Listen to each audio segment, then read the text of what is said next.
My husband's first love had a depressive episode and jumped off a building. In a fit of rage, he dragged me, 8 months pregnant, to an abandoned amusement park and strapped me to a drop tower ride. His men stood by, their faces blank as they bound my wrists and ankles to the cold metal seat. If you hadn't provoked Sienna, would she have had a breakdown and jumped? Terrified of heights, I clutched at the restraints, my swollen belly making it hard to breathe.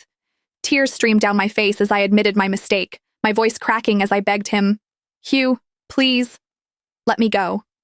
I promised, I swore, I'd never appear in front of Sienna again. But my husband only looked at me with chilling indifference. "Ava, for the sake of the child, I won't divorce you." His voice was calm, almost gentle, but it only made the next words colder. "But the pain you've caused Sienna, I want you to pay it back 100, no, 1,000 times over." Hugh ordered the ride to be set to run nonstop for an hour, then turned and walked away without a backward glance. The machinery groaned to life, the seat jerking beneath me as the tower rose higher and higher. I fought against the restraints, screaming until my throat felt raw. Every time the ride plunged, my stomach flipped, the terror so intense I thought I might lose consciousness. Then, on one brutal drop, pain ripped through my body, sharp, hot, and unstoppable. A rush of fluid gushed between my legs, soaking my dress and the seat beneath me. The next day, Hugh finally remembered that I was still there. "Ava, Sienna is fine now," he said, his voice devoid of concern. "As long as you apologize to her, I'll let you down." What he didn't know, what none of them knew, was that the platform had already been drenched in blood for hours.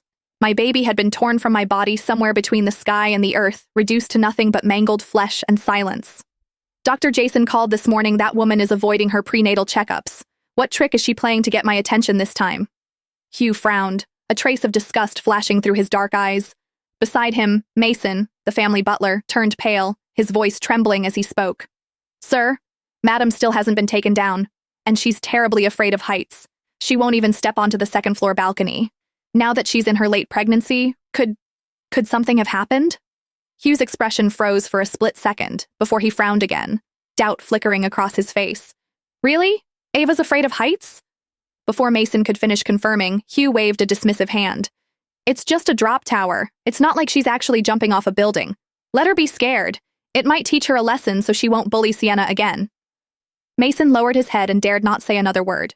However, Hugh's assistant couldn't hold back any longer. "Sir, at first Madam was screaming, but later she went completely silent. And she's carrying your child, your own flesh and blood. Shouldn't you at least check on her?" Hugh's expression shifted slightly, but the brief flicker of realization was quickly replaced by scorn.